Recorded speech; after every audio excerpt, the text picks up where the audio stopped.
Hi hello friends, ನಮಸ್ಕಾರ. ನಾನು ಇವತ್ತು ನಿಮಗೊಂದು ಒಳ್ಳೆ ಈವ್ನಿಂಗ್ ಸ್ನ್ಯಾಕ್ಸ್ ಆಗಿ ರಾಜಗಿರಿ ಸೊಪ್ಪಿನ ವಡೆಯನ್ನು ಹೇಗೆ ಮಾಡೋದು ಅಂತ ತೋರಿಸ್ಕೊಡ್ತಾ ಇದ್ದೀನಿ. ವಿಡಿಯೋನ ಕೊನೆವರೆಗೆ ಸ್ಕಿಪ್ ಮಾಡಿದೆ ನೋಡಿ. ಹಾಗೂ ಯಾರೆಲ್ಲ ನನ್ನ ಚಾನಲ್ ಹೊಸದಾಗಿ ನೋಡ್ತಿದ್ರು ದಯವಿಟ್ಟು ಸಬ್ಸ್ಕ್ರೈಬ್ ಮಾಡ್ಕೊಳ್ಳಿ. ವಿಡಿಯೋನ ಸ್ಕಿಪ್ ಮಾಡಿದೆ ಕೊನೆವರೆಗೂ ನೋಡಿ.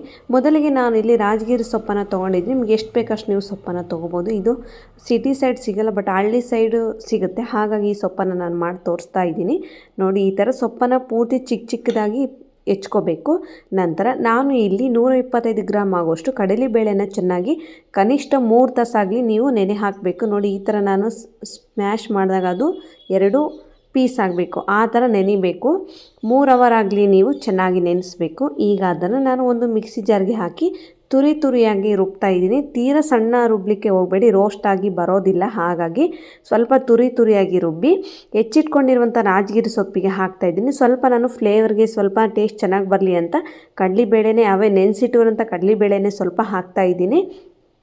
ನೀವೇ ನೋಡ್ತಿರ್ಬೋದು. ಈಗ ನಾನು ಇಲ್ಲಿ ಹಸಿಮೆಣಸಿನ್ಕಾಯಿಯನ್ನು ಪೇಸ್ಟಾಗಿ ಮಾಡಿಕೊಂಡು ಅದೇ ಮಿಕ್ಸಿ ಜಾರ್ಗೆ ಹಸಿಮೆಣಸಿನ್ಕಾಯಿನ ಒಂದು 8ರಿಂದ 9 ಹಸಿಮೆಣಸಿನ್ಕಾಯಿ ಪೇಸ್ಟನ್ನು ಹಾಕ್ತಾಯಿದ್ದೀನಿ. ಡೈರೆಕ್ಟಾಗಿ ಹಸಿಮೆಣಸಿನ್ಕಾಯಿ ಹಾಕೋದ್ರಿಂದ ನಮ್ಮ ಮನೇಲಿ ಮಕ್ಕಳು ತಿನ್ನಲ್ಲ, ಅದನ್ನು ಎತ್ತಿಟ್ಬಿಟ್ಟು ತಿಂತಾರೆ. ಹಾಗಾಗಿ ಅದು ಟೇಸ್ಟ್ ಕೂಡ ಬರೋದಿಲ್ಲ.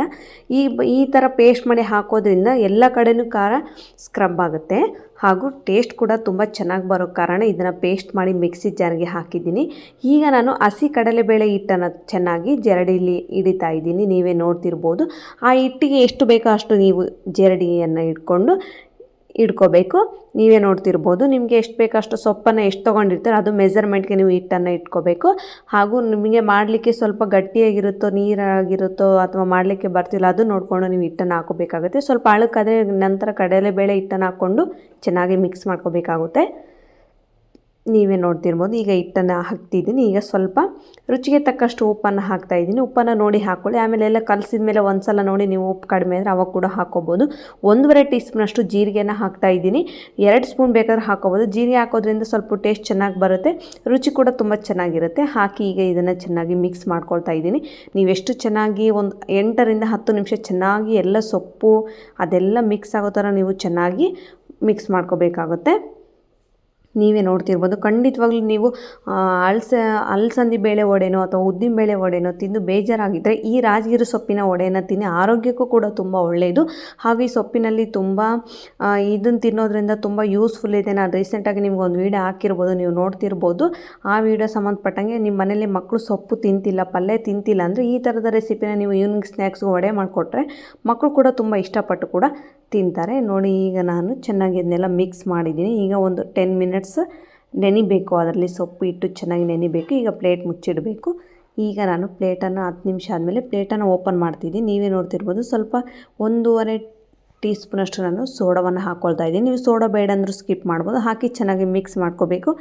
ಈಗ ಒಂದು ಬಾಯಿಗೆ ಎಣ್ಣೆ ಚೆನ್ನಾಗಿ ಬಿಸಿಯಾದ ನಂತರ ಸ್ವಲ್ಪ ಕೈಯಲ್ಲಿ ನೀರನ್ನು ಹದ್ದಿ ಹಾಕೋದ್ರಿಂದ ವಡೆ ಬೇಗ ಬರುತ್ತೆ, ಕೈಗೆಲ್ಲ ಅಂಟೋದಿಲ್ಲ. ಕೆಲವರು ಪ್ಲಾಸ್ಟಿಕ್ ಕವರಿಂದ ಹಾಕ್ತಾರೆ, ಹಾಗೂ ಕೂಡ ಮಾಡ್ಬೋದು. ನಾನು ಅದನ್ನೇನು ಮಾಡಿಲ್ಲ, ಬರೀ ಕೈಯಲ್ಲಿಂದನೇ ವಡೆಯನ್ನು ಹಾಕಿದ್ದೀನಿ. ಈಗ ಚೆನ್ನಾಗಿ ಎಣ್ಣೆನ ಸ್ವಲ್ಪ ಮೀಡಿಯಮ್ ಫ್ಲೇಮ್ನಲ್ಲಿ ಇಟ್ಕೊಂಡು ರೋಸ್ಟ್ ಆಗೋವರೆಗೂ ಚೆನ್ನಾಗಿ ಬೇಯಿಸ್ಕೊಂಡ್ರೆ ಖಂಡಿತವಾಗ್ಲೂ ರೆಸಿಪಿ ತುಂಬ ಚೆನ್ನಾಗಿ ಬರುತ್ತೆ. ಈವ್ನಿಂಗ್ ಸ್ನ್ಯಾಕ್ಸ್ಗೋ ಅಥವಾ ನೀವು ಮಾರ್ನಿಂಗು ಇಡ್ಲಿನೋ ದೋಸೆನೋ ಬ್ರೇಕ್ಫಾಸ್ಟ್ ಮಾಡಿದಾಗ ಈ ರಾಜಗಿರಿ ಸೊಪ್ಪಿನ ವಡೆ ಮಾಡೋದ್ರಿಂದ ರಾಜಗಿರಿ ಸೊಪ್ಪಿನಲ್ಲಿ ಹಲವಾರು ಆರೋಗ್ಯಕರ ಪ್ರಯೋಜನಗಳಿವೆ. ಹಾಗಾಗಿ ನಾನು ಈ ರೆಸಿಪಿನ ಹೆಲ್ದಿಯಾದ ರೆಸಿಪಿನ ನಿಮಗೆ ತೋರಿಸ್ಕೊಡ್ತಾ ಇದ್ದೀನಿ. ಆಲ್ಮೋಸ್ಟ್ ನೀವು ಎಣ್ಣೆನ ಕಡಿಮೆ ಹಾಕ್ಕೊಳ್ಳೋದಕ್ಕೆ ಟ್ರೈ ಮಾಡಿ. ಯಾಕೆಂದರೆ ಕರ್ದಿರೋ ಎಣ್ಣೆನ ನೆಕ್ಸ್ಟ್ ಯೂಸ್ ಮಾಡಿದರೆ ಏನೋ ಕರ್ದಿರೋ ಎಣ್ಣೆ ತಿನ್ನೋದ್ರಿಂದ ಇನ್ನೂ ಸ್ವಲ್ಪ ಆರೋಗ್ಯ ಕೆಟ್ಟದ್ದು, ಒಳ್ಳೆಯದಲ್ಲ. ಹಾಗಾಗಿ ನಾವು ಎಣ್ಣೆಯನ್ನು ಸ್ವಲ್ಪ ಲೇಟಾದರೂ ಪರವಾಗಿಲ್ಲ ಬೇಯೋದು. ಸ್ವಲ್ಪ ಎಣ್ಣೆನ ಕಡಿಮೆ ಹಾಕ್ಕೊಂಡು ಮಾಡ್ಕೊಳ್ಳೋದ್ರಿಂದ ನಿಮಗೂ ಕೂಡ ಆರೋಗ್ಯಕ್ಕೆ ಒಳ್ಳೆಯದು ನೋಡಿ. ನಿಮಗೆ ಕರ್ದಿಟ್ಟಿರೋ ಎಣ್ಣೆ ಬೇಗ ಖಾಲಿ ಆಗಬೇಕಂದ್ರೆ ಅಡುಗೆ ಮಾಡುವಾಗ ಕರ್ದಿಟ್ಟಿರೋ ಎಣ್ಣೆನ ಹಾಕಿ ಖಾಲಿ ಮಾಡಿಬಿಡಿ ನೋಡಿ. ಈಗ ನಾನು ಚೆನ್ನಾಗಿ ರೋಸ್ಟ್ ಮಾಡ್ಕೊಳ್ತಾ ಇದ್ದೀನಿ. ಕಡಲೆಬೇಳೆ ಹಾಕೋದ್ರಿಂದ ಅದು ಎಣ್ಣೆಲಿ ಬೇಯಿದಾಗ ಕಡಲೆಬೇಳೆ ಅದು ವಡೆ ತಿನ್ನುವಾಗ ಅದು ಟೇಸ್ಟ್ ತುಂಬ ಚೆನ್ನಾಗಿ ಬರುತ್ತೆ. ಹಾಗಾಗಿ ಹಸಿ ಕಡಲೆಬೇಳೆನೇ ನಾನು ಸ್ವಲ್ಪ ವಡೆಗೆ ಹಾಕಿದ್ದೀನಿ. ಈಗ ನೋಡ್ತಿರ್ಬೋದು. ಒಂದು ಪ್ಲೇಟಿಗೆ ಸರ್ವ್ ಮಾಡ್ತಾ ಇದ್ದೀನಿ. ನಿಮಗೆ ತೋರಿಸ್ತಾ ಇದ್ದೀನಿ ನಾನು ಎಷ್ಟು ಕ್ರಿಸ್ಪಿಯಾಗಿ ಎಷ್ಟು ಸ್ಪೈಸಿಯಾಗಿ ರಾಜಗಿರಿ ಸೊಪ್ಪಿನ ವಡೆ ಬಂದಿದೆ ಅಂತ ನೀವೇ ನೋಡ್ತಿರ್ಬೋದು. ಖಂಡಿತವಾಗ್ಲೂ ಈ ರೆಸಿಪಿನ ಒಂದು ಸಲ ಟ್ರೈ ಮಾಡಿ, ತುಂಬ ಚೆನ್ನಾಗಿ ಬರುತ್ತೆ. ಹಾಗೂ ಯಾರೆಲ್ಲ ನನ್ನ ಚಾನಲ್ ಸಬ್ಸ್ಕ್ರೈಬ್ ಮಾಡಿದ್ರು ದಯವಿಟ್ಟು ನನ್ನ ಚಾನಲ್ ಸಬ್ಸ್ಕ್ರೈಬ್ ಮಾಡಿ. ನನ್ನ ವೀಡಿಯೋಗಳಿಗೆ ಕಾಯ್ತಾ ಇರಿ. Thank you.